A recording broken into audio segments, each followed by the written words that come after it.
নমস্কাৰ জনাইছোঁ সকলোকে। Good afternoon. মোৰ এতিয়া অন্য ভিডিঅ'লৈ আপোনালোক সকলোকে স্বাগতম জনাইছোঁ। মই আজি এটা মিক্স ভেজ বনাব খুজিছোঁ, আপোনালোকৰ আগতো শ্বেয়াৰ কৰি দিম।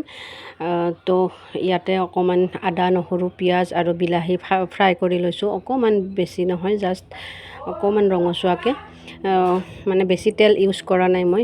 কেৰাহীটো দেখিছেনে, তেল নাইয়ে ইয়াতে। তাৰপিছত ইয়াতে অকণমান আকৌ তেল দি ল'ম মই। এইখিনি এটা তেল দি লৈছোঁ।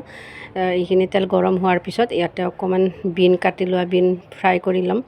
এইখিনি বিন ফ্ৰাই কৰি লোৱাৰ পিছত অকণমান ভাজিব লাগিব। ইয়াতে ভাজোঁতে অকণমান নিমখ এড কৰিব, ৰংগুড়াটো নিদিলেও কথা নাই, অকণমান নিমখ দি দিছোঁ মই। তাৰপিছত সোৱাদ অনুসাৰে, মানে ইমান দিব নালাগে আৰু কমকৈ দিলে হ'ব। তাৰপিছত এইখিনি উঠাই ল'লোঁ, এইখিনি ভাজি হৈ গ'ল। এইখিনি ভাজি হোৱাৰ পিছত মই আৰু আকৌ ইয়াতে তেল অকণমান দি দিম, আকৌ তেল দিম অকণমান। চাব, অকণমান দিম, বেছি দিয়া নাই, দেখিছেনে, অকণমান দিছোঁ মই, বেছি তেল নাখাওঁ যিহেতুকে। তাৰপিছত ইয়াতে আলু আৰু ফুলকবি অকণমান ফ্ৰাই কৰি ল'ম এতিয়া। মানে আলু আৰু ফুলকবিটো সিজি যোৱাকৈ মই ফ্ৰাই নকৰোঁ, জাষ্ট অকণমান ৰঙচুৱাকৈ। তাৰপিছত ইয়াতে অকণমান ৰংগুড়া আৰু অকণমান নিমখ দি লৈছোঁ।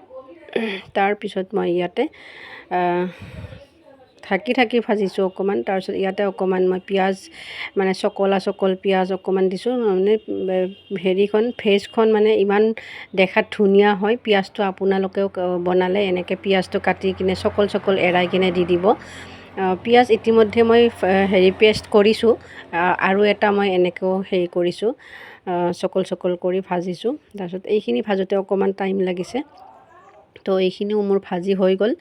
তো এইখিনিও উঠাই থৈ দিলোঁ।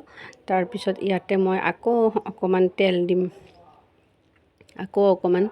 এইখিনি দেখিছেনে, দেখাত ইমান ধুনীয়া লগা হৈছে, দেখিয়ে মানে খাওঁ লাগি গৈছে মোৰ একেবাৰে। তাৰপিছত ইয়াত ভাজি লোৱা বিলাহীখিনি, আদা নহৰুখিনি ইয়াতে পেষ্ট কৰি ল'লোঁ।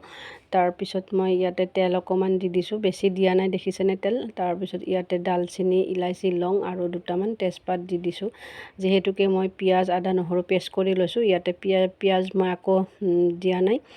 তাৰপিছত আৰু এইখিনি পেষ্ট কৰাখিনি ইয়াতে ফ্ৰাই কৰি ল'ম। এইখিনি ফ্ৰাই কৰিলে অকণমান ভালকৈ ফ্ৰাই কৰিব লাগিব, যিহেতুকে প্ৰথমতে মই বেছি ফ্ৰাই কৰা নাছিলোঁ। ইয়াতে অকণমান ৰংগুড়া, তাৰপিছত নিমখ আৰু এই মছলাখিনি এড কৰিছোঁ।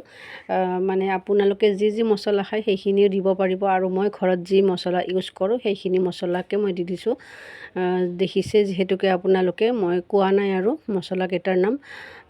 চবখিনি মছলা দি লোৱাৰ পিছত এনেকৈ এইখিনি ভাজি লৈছোঁ।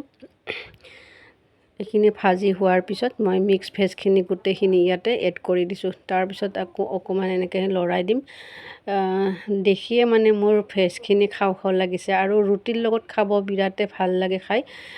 মই যিহেতুকে ৰুটিৰ লগত নাখাওঁ, ভাতৰ লগতে খাম।